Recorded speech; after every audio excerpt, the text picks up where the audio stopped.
Hi, my name is Akila Gomez. I'm just gonna share my experience in coming to the United States. Upon my entrance to the United States, I was 12 years old. I came here in 96, and I'll just talk about my experiences in school, both middle school and high school in Jersey City, New Jersey. My experiences in Lincoln, first I went to PS 22 in Jersey City, New Jersey, and I went to the 7th and the 8th grade, and I think it was either 7th or 8th grade. My teacher's name was Mr. DeRico, and he was, I want to say, my math teacher. I'm not too sure. I don't remember. Forgive me. But I remember we used to line up by the door to leave class. And in the long line, I would stand in front of a very big white girl. I remember her name was Anna. She was big in size, in body, and she had very long, nice hair. But she always used to push me on my back. She used to push me. I felt it because my body would move forward whenever she pushed me.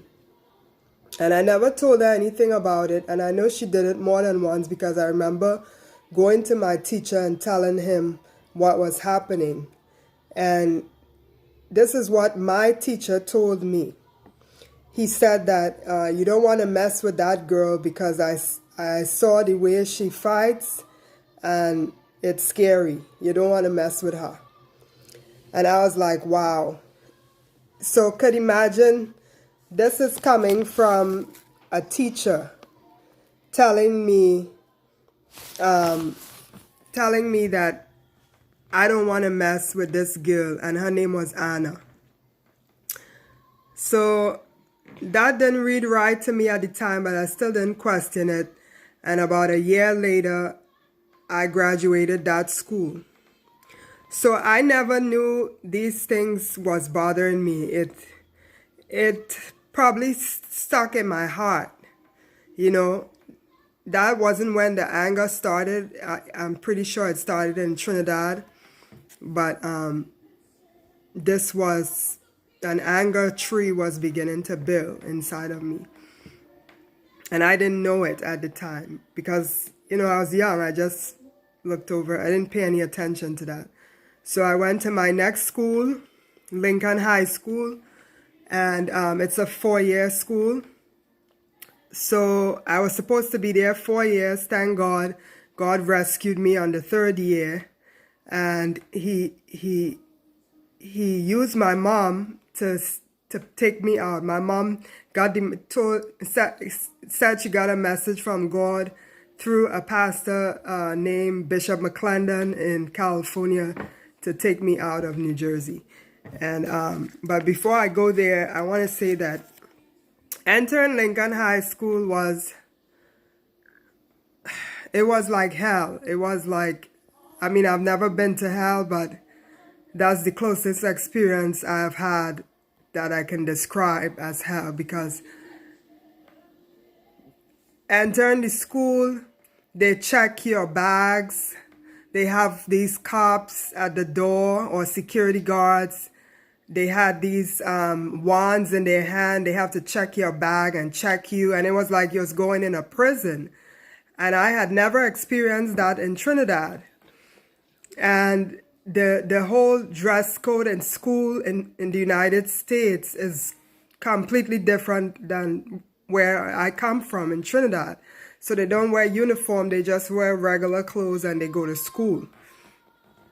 And in Trinidad, we wear uniform. So fast forward a little bit, had 3 classes that I could remember that stuck out to me that I went to every day: geometry, algebra, and a Spanish class. And then I took some ROTC classes afterwards. So in my math class, algebra class, I remember sitting at the desk, and they had these kind of desks where you can put your books underneath, and it was hard desk. It wasn't a comfortable chair. So I remember sitting at the front of the class or midway or something like that on the side. I wasn't directly in front of the teacher, but I was on the side on this hard desk.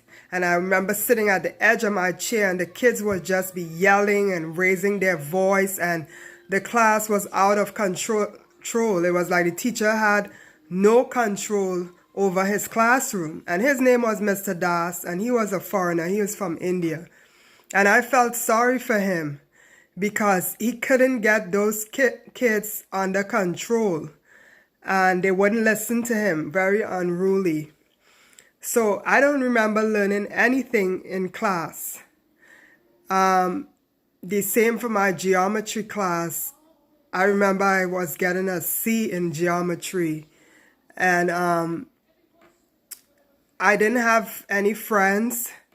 If I did, I remember I had 2, and it was from tennis. And her name was Sana. She was from India or Pakistan. And the guy was American, Ernest or something. I don't remember his name. But very fine, attractive guy. And he was the tennis leader. He was the teacher for tennis. And when the bell rings for lunch, I would take off and go into the library and hide in the library, reading my Bible.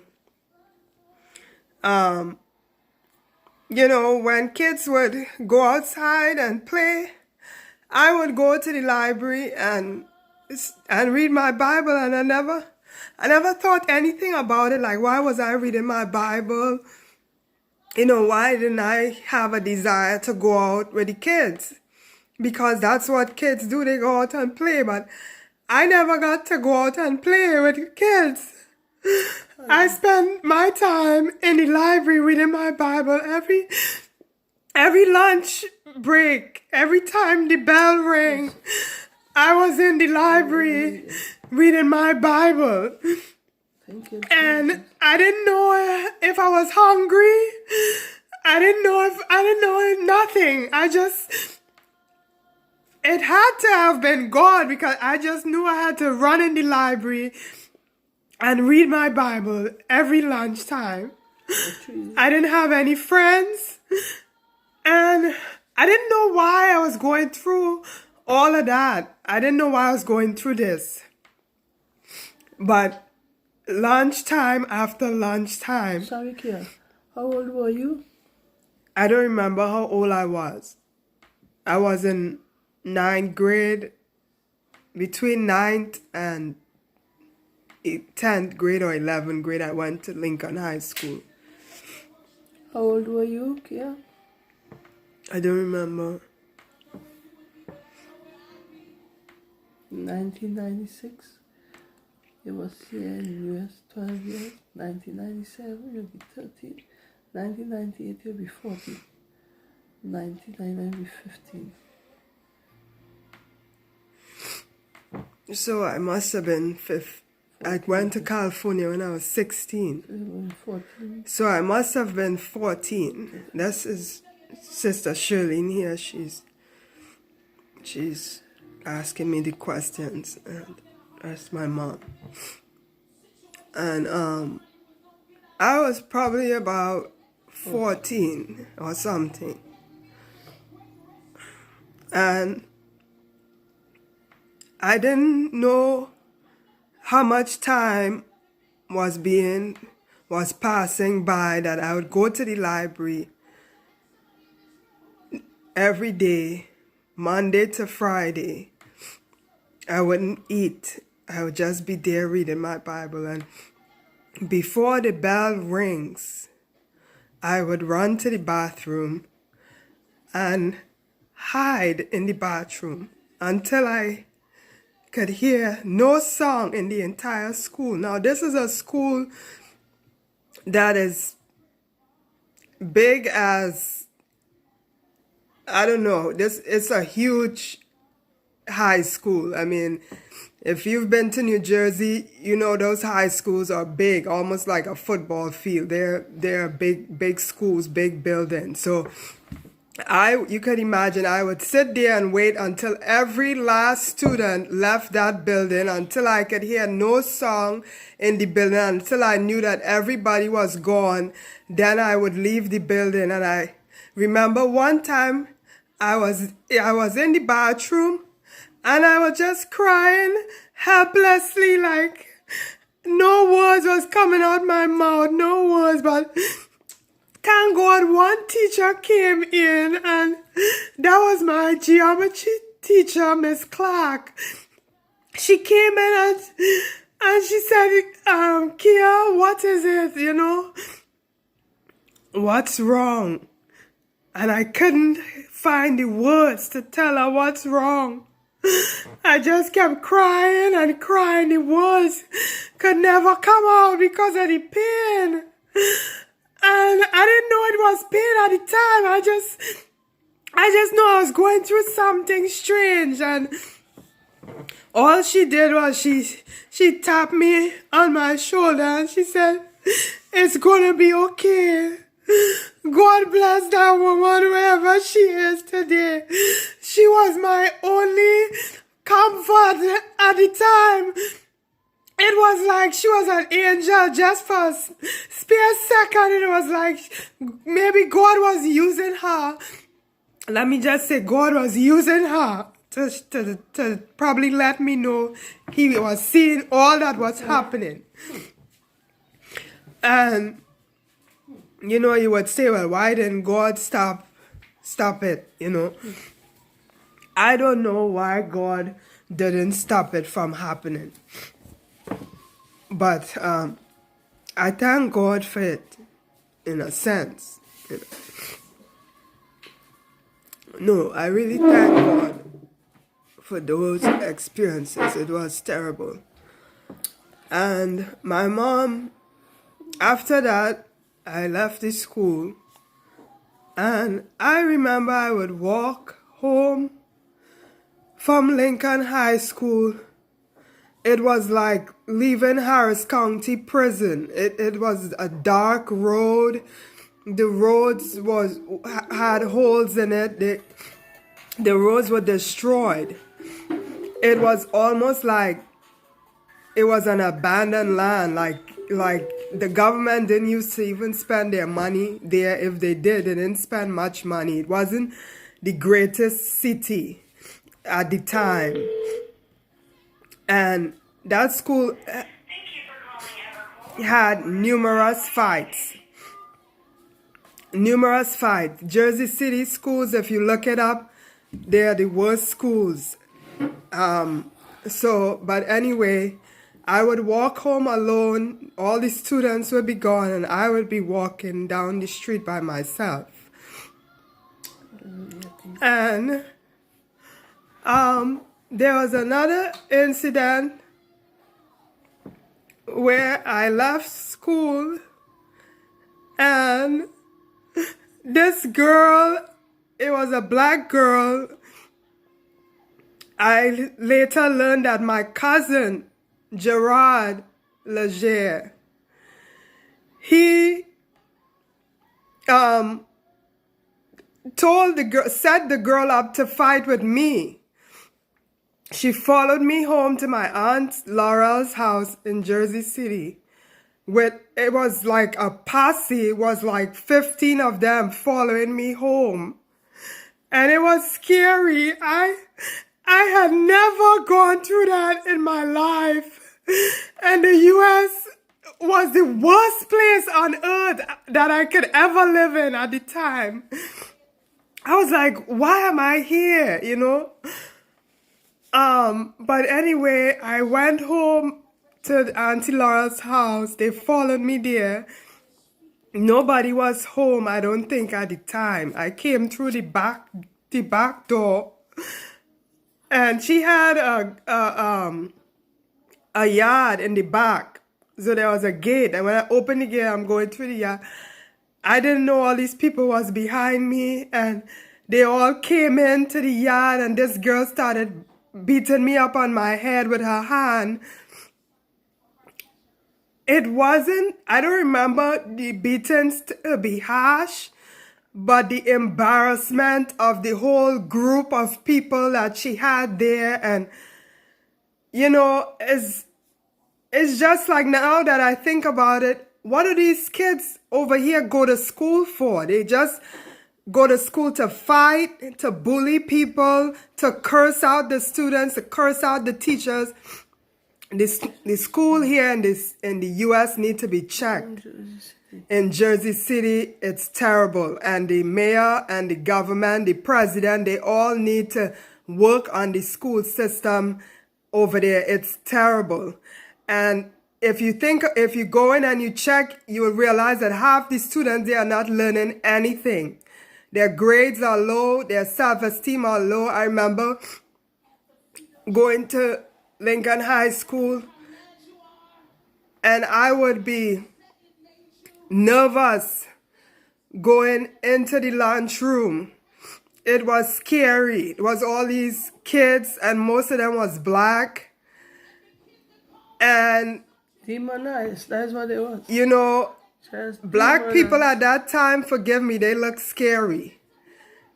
They come to school with a wrong agenda. They didn't come to school to learn. They came there to either fight, bully people, curse out the teacher. They had the wrong agenda for coming to school. And the teachers were like, I don't know what their role was. It seemed like they were more scared of the students. Hallelujah, Jesus. And I went into that lunchroom twice. I probably ate the food once or twice, and that's it. I don't even think I like what they were serving. I don't even know if I really ate. I just remember going in there and I never went back. And, that went on. And thank God, I remember my mom, she may have came to visit me in school twice throughout as far as I remember, it was twice throughout the 3 years that I went to school there. She may have came more than that. I don't know. Could I say something, Akila? My mom is saying something now. During the time that Akia attended Lincoln High, especially I remember that I remember going to school and nothing very sad, and because I was caught up with trying to work and go to school to better myself, she wasn't bleeding or she wasn't traumatized. She didn't look so good, but she didn't look like she was in any immediate danger. And one of the time when I was off, I walked to the school to meet her, and I would meet her at the school and we walk home, and she had nothing to say, but she looked sad, or like angry, between angry and sad. I never get her to talk. And after a while, I saw like she was losing her mind. She looked to me like her mind was going, and then I began to search for a church or ministry that we could attend. And it took me a little while, and by May 2000, I got the tickets. I bought some tickets on Amtrak to go to California with her. And she never told me until she was about 23 years old. And then I hear her talk about it every time. And she's in a lot of pain and she cry. I remember telling her, let us try to call the school and speak to the counselor, which was Mr. Montalbano at the time, to try to bring some closure and resolve. I tried talking to my sister, Laurel, and my neighbor, who today don't speak to me. I don't even know if they know why they don't speak. Yeah, I think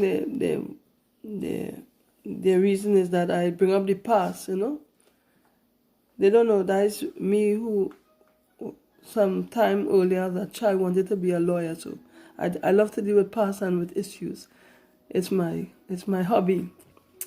But to them it's like, horrible, bringing up the past.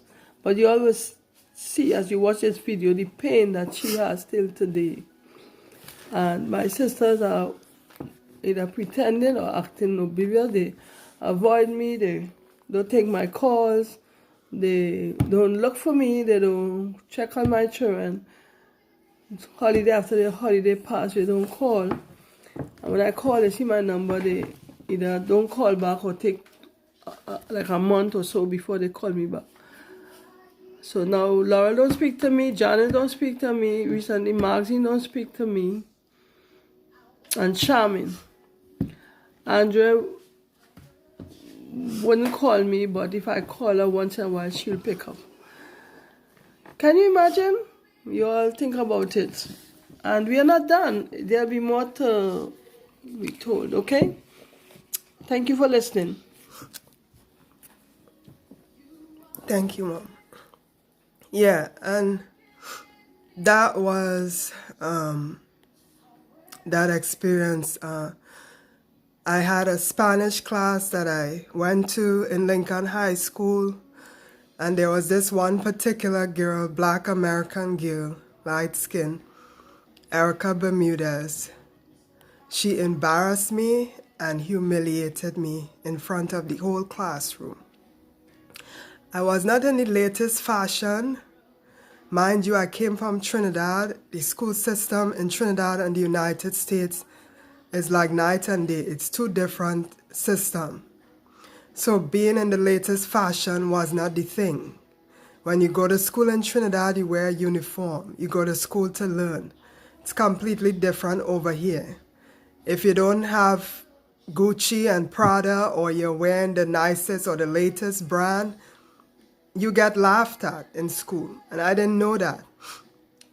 So I wasn't the type of girl that cared about how I looked. I had clean clothes, I put it on, and I went to school.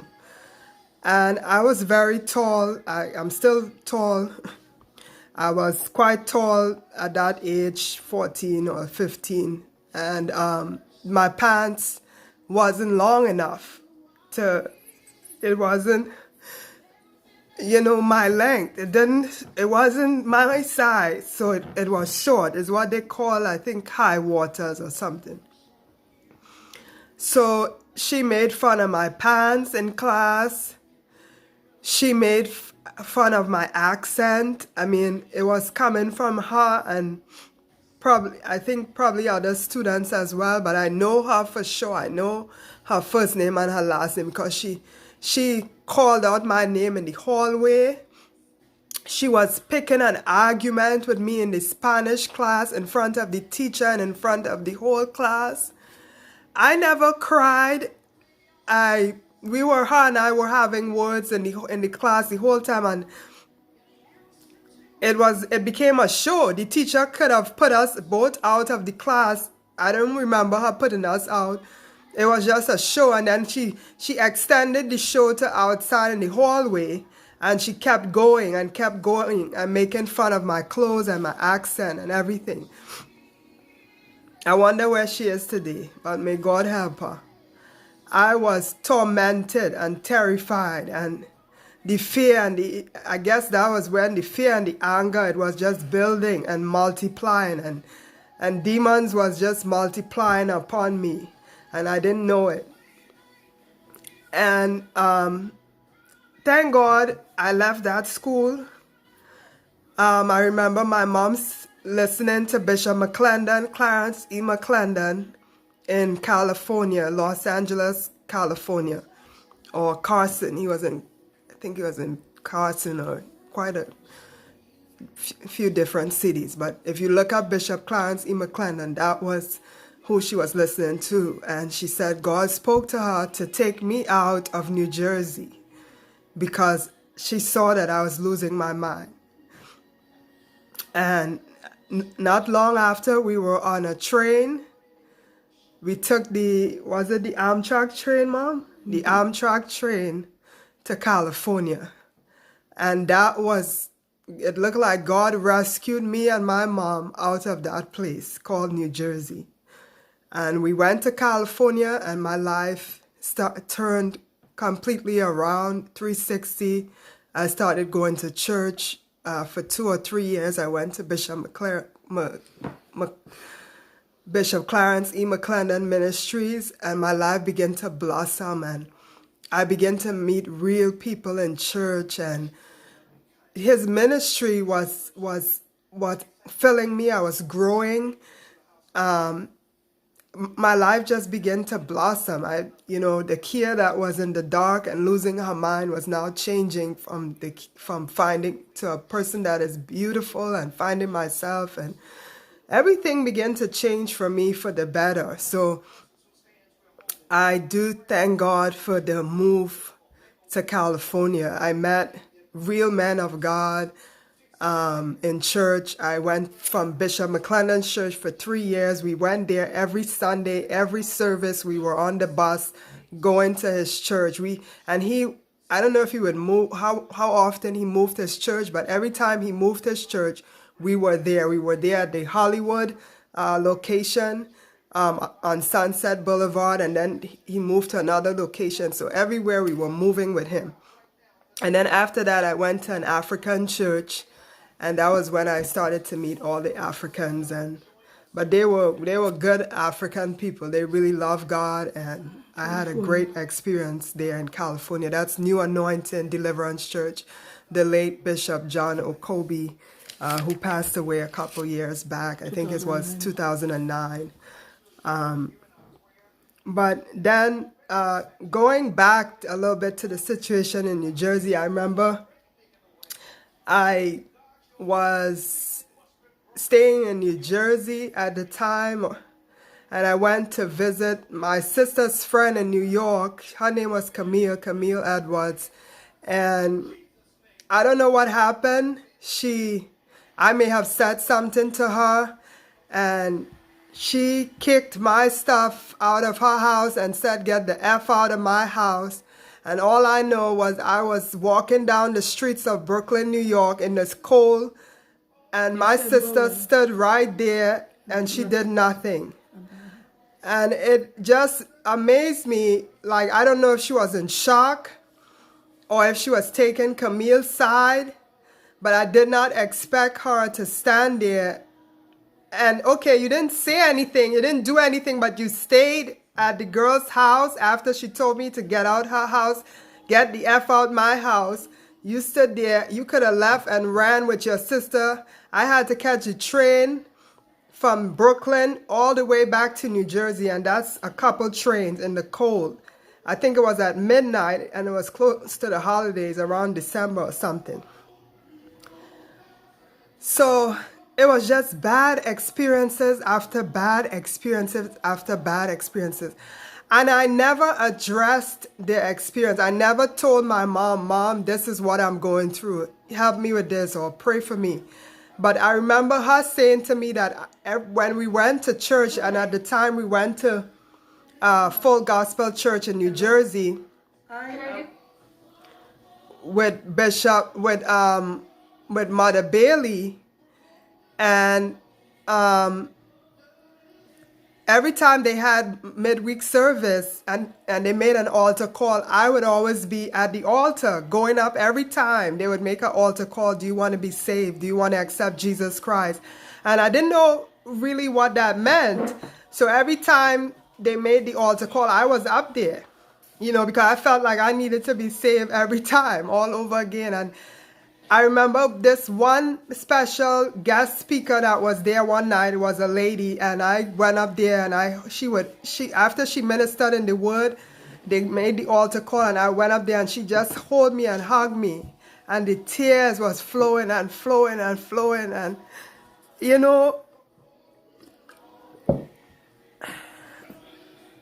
this is pain upon pain upon pain that never got addressed in the timing that it should, and it almost destroyed me and my life, because I lost friends, jobs.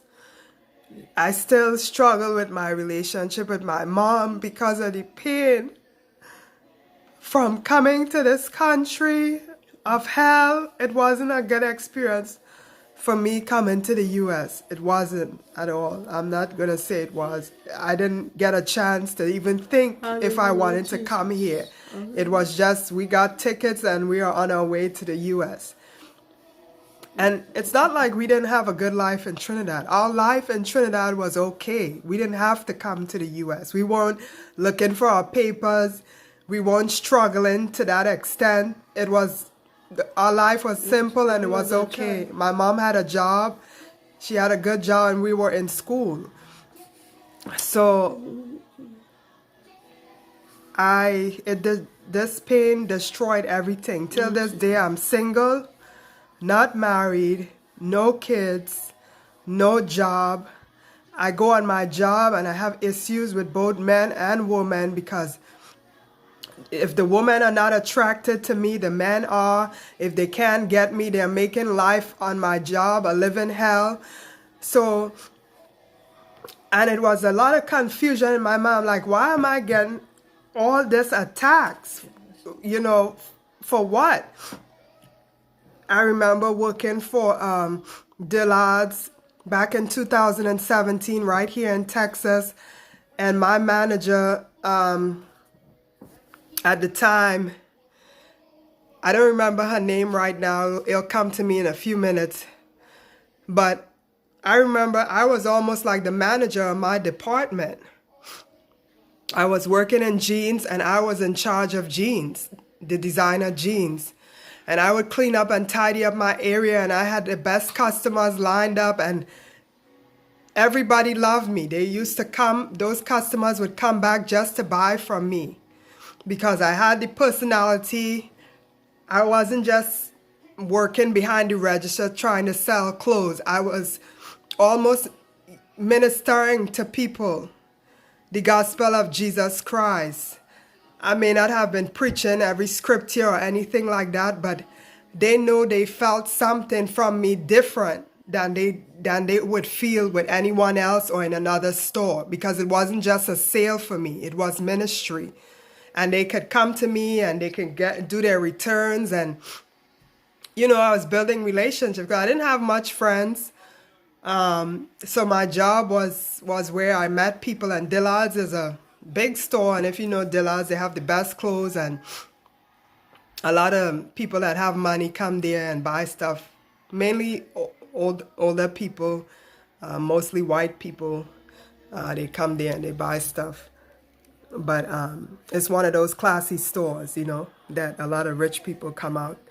But and there was one time where I cleaned up my whole department, and after cleaning up the entire department, here comes my manager, Brandy. Brandy is her name. And she tells me that she has now placed somebody else in charge of my department, and that, you know, I can't, something about the mess that, you know, basically she was saying if she didn't tidy up her mess, that I was responsible for her mess. Now, how does that sound?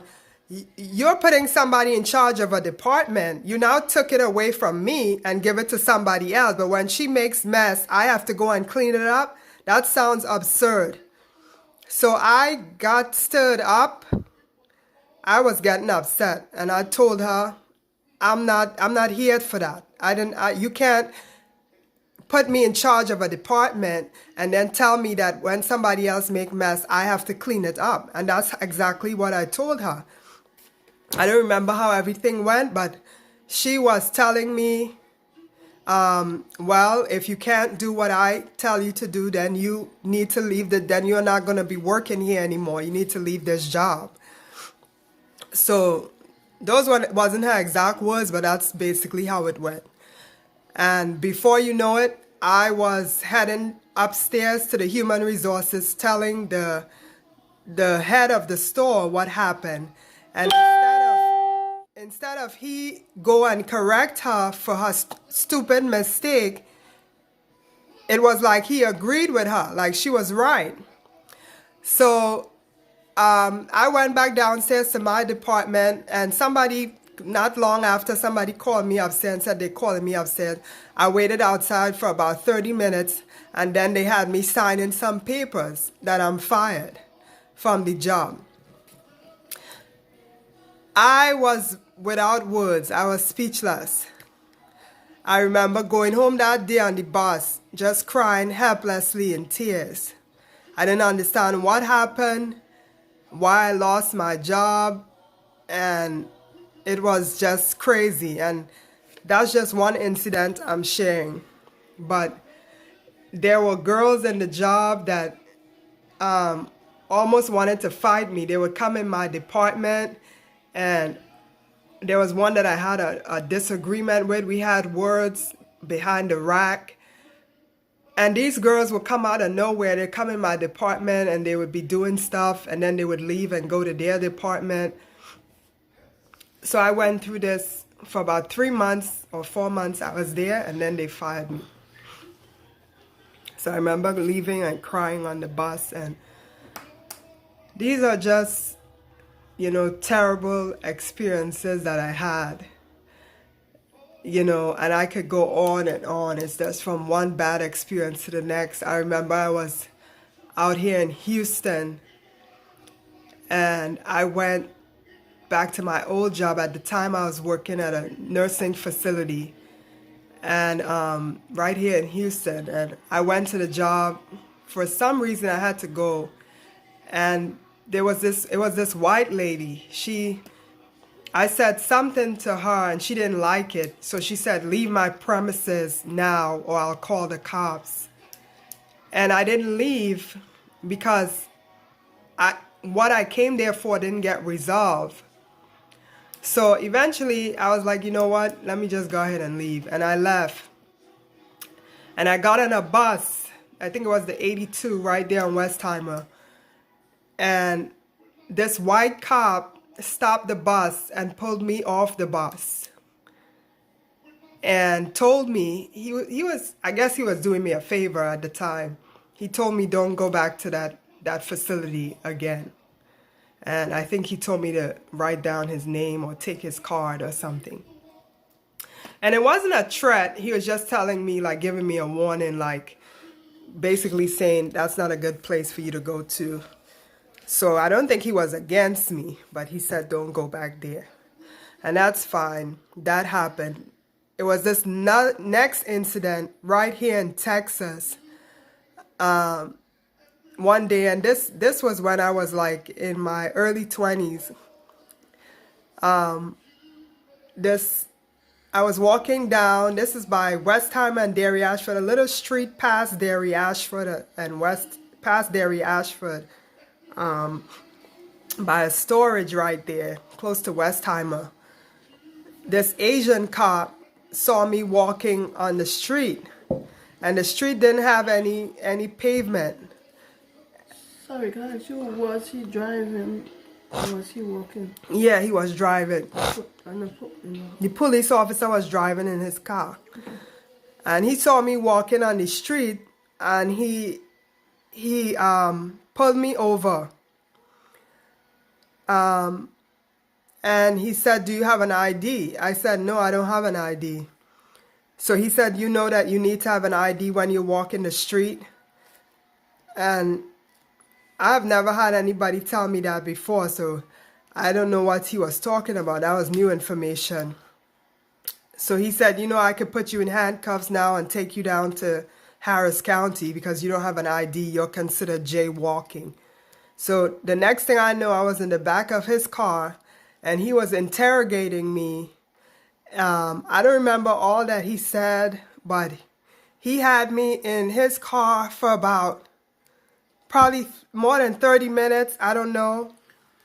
And it was just questions after question, and it became like a sexual harassment because nothing he was saying was lining up with the law. He just kept me, detained me against my will. for absolutely nothing. I wasn't breaking any law. If you go and you check that street out yourself, and I'll get the name and I'll put it in another video, there's no pavement on that street. Can I ask you something? Can you describe or say two of the questions that he asked you that stand out in your mind? I don't remember what he was asking me. Thank you. Go ahead. I don't remember, but I'll probably put it in the next video. But I remember I was in tears, and I have a neurocognitive disorder, so that has to do with my memory too. I don't remember a lot of things, and that not right now, but maybe later on, God will bring it to me, because I believe that God will restore my memory. And that's another reason why I get angry, because I don't remember a lot of things from my past, from my childhood. But all I remember is that I was in tears, and the tears kept flowing and flowing, because he kept asking me, why would the tears flow? He was asking me questions that wasn't good. Why would I just be crying? Why would I be in the back of his car for 30 minutes to 45 minutes? God alone know how long he had me back there. He needs to be deemed a rapist, because I think that's what he is. He didn't do the actual act, but that's what he was doing to my mind. But that happened. And then, I worked so I got fired from Dillard's. Then I worked at T-Mobile. And this was in my early or late 20s. Sexual harassment again, This Spanish guy was cornering me on the job, and I don't know, I just felt it wasn't feeling right. I wasn't feeling safe on the job anymore. And this was T-Mobile and Bissonnet. I was working T-Mobile and Bissonnet by Beltway 8 at the time, right next to the Church's Chicken or something like that. And he corner me on the job and make my job very uncomfortable. I remember it was very uncomfortable to the point where I had to call the cops. And they made a report. He wrote down a report and everything. I don't know if they ever really checked on the guy, but that's how bad my experiences with jobs were. And with Enterprise, I worked with different men at Enterprise. That was in Stafford, Texas, a couple years back at the Sterling McCall auto shop. The Enterprise was in the same body shop as the Sterling McCall, and these men after men, they were just after me on the job, and they just made my life uncomfortable. If it wasn't the manager, it was the co-workers, and it just kept going on and on and on until I finally made a report on Enterprise. And, they found a way to fix everything. I no longer work there. So this went on for a long time, and then I had another job in Washington about 2 or 3 months ago, and that was with Amazon. And around midnight, my body would start to shake. It would go into a shake, really, really strong shaking. So I couldn't push myself anymore to work. So I started taking these long breaks because I didn't want anything bad to happen to my body. So I started to take these breaks to put my body at ease. And then the manager comes up to me and she's like, well, after 6 breaks, if you keep taking all these breaks, after 6 write-ups, you're going to get fired. So I went downstairs, and before I went downstairs, I told her, they told me I can work.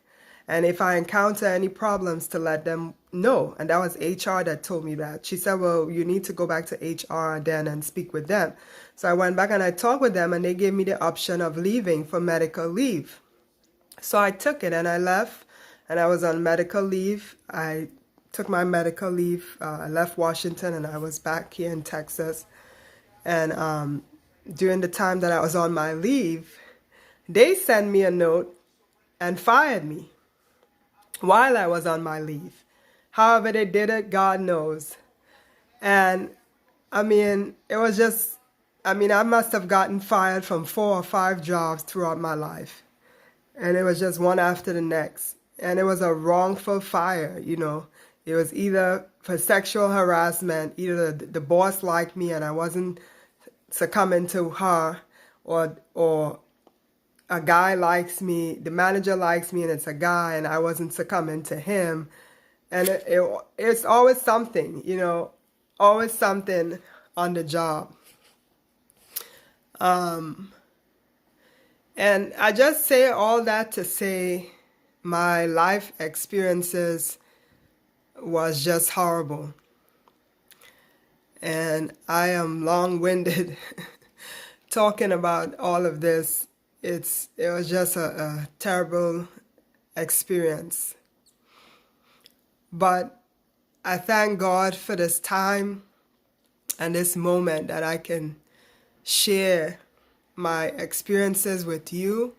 Hopefully it can help you, and it has started helping me already. I believe that the healing process, God is healing me right now from in my mind, in my brain, in my body, from all this pain and the diseases that has been inflicted on me, because it's, you know, disease is not only a cut or a wound or cancer or anything like that. It could be emotional disease. It could be mental disease.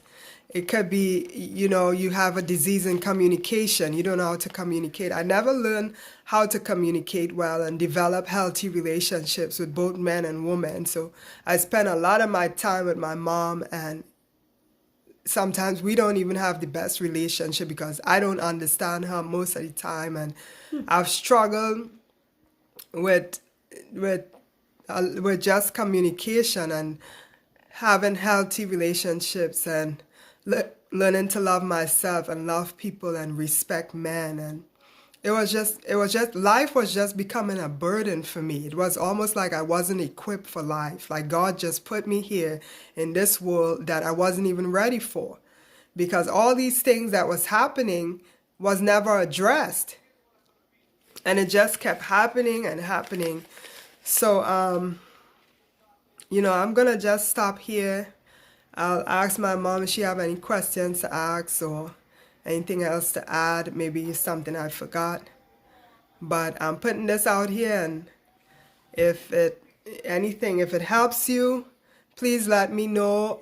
Once again, my name is Akila Gomez. I have an Instagram. It's called Royalty Kila. You can also go on Instagram. I record songs from time to time, and I just do different things. I'm gifted in braiding hair, so you may see a couple pictures like that. And I sing songs. You will see a couple videos with that. And I just do a lot of different things that God has gifted me and talented me to do. And it's amazing. Throughout all this pain and all this hurt, God was birthing a gift within me of a song. I now sing. I have a voice. I've been singing since I was 12. So I have a voice to sing. I braid hair, and I'm very good with my hands. So if you do see anything like that on my page, those are the things that I get myself involved with. You can put like, you know, you can put like under the picture, and I'll keep sharing different things, and you just give me your opinion, okay? I have a Facebook, and it's Akila Gomez. You can go there. You may see Kia Gomez as well. That's me, but the main Facebook I use is Akila Gomez. Thank you so much for your time, and remember, Jesus loves you, and God bless you. And I'm only sharing this because of Christ. So I hope that He was able to minister to you today. I hope that if it's anything you hear today you heard the voice of the Lord Jesus Christ speak to you. And if there's anybody that needs Jesus Christ, that needs the Lord, you could put in a note at the bottom of this video, and my mom and I, Shirlene and myself, that's my mom, will be praying for you guys. And just keep in touch and keep the circle of Christ going, because everybody needs the Lord. Everybody needs Jesus. I don't want to die and go to hell, and I know you don't want to die and go to hell. So this is a great opportunity for you out there listening. Thank you. Okay. Praise the Lord. Hallelujah. I just want to close off, thank God for this time. And like we said, we will do more of this. I hope you are listening with your inner ear and outer ear. There are many of you who may know us. If you get on this video, you could make a comment. I am ready for everything and anything. Okay. I love you, and God bless. Jesus love you more. Bye.